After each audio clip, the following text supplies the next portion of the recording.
Всеки прави избори в живота си. Избор за щастие, избор за омраза, избор за красиво или грозно, избор за хората, които да са в нашето обкръжение, избор за любов. Дали са правилни или грешни нашите избори, само ние единствено можем да се преценим.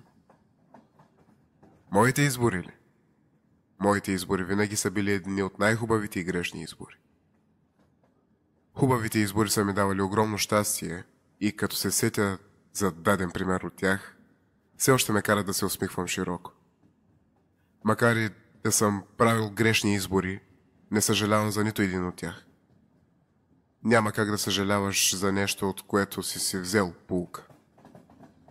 Най-хубавият и грешен избор, който съм взимал едновременно, е този, от който най-много съм страдал. Съжалявал, мразил, но и много обичал. Любовта. Като се сетя за първата ми истинска любов, макар и да съм се правил на луд, че не знам нищо в детайли, помня абсолютно всеки един. Помня всеки един наш спомен, който ни е карал както да плачем, така и да се смеем заедно. Заедно. Каква красива дума. Като нея. Или поне от спомена, който ми е останал за нея. Нито аз, нито тя бяхме цвети за мирисане. Ако трябва да съжалявам за нещо, което се е случило между нас, то е, че многократно съм си изкарвал гнева върху човека до мен, при това незаслужено. Но все пак давах всичко от себе си. Може би това все още ми е проблем. Лишавал съм се дори на няколко пъти от неща, които съм искал, само за да може човека отсреща ми да има. Въпреки всичко, все още имам кътче в сърцето си, което пази за всички наши хубави спомени. Бяхме като луната. Трябваше да преминем през фази от празнота, за да можем отново да усетим какво е да сме цели. Като дете никога не съм разбирал как любовта може да боли. Обичах неща, които ме правиха щастлив, и пренебрегвах неща, които ме натъжавах.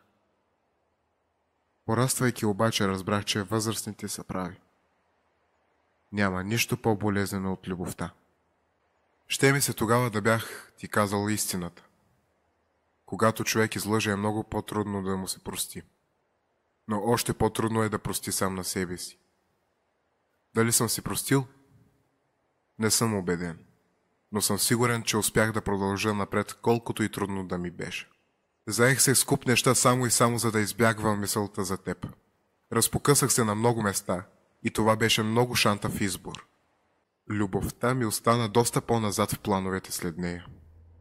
Някак си не можех да чувствам каквато и да е любов към някого през този период. Няколко месеца се положих на адски труд към себе си. Дължах си го и честно казано доста успехи пожънах през това време.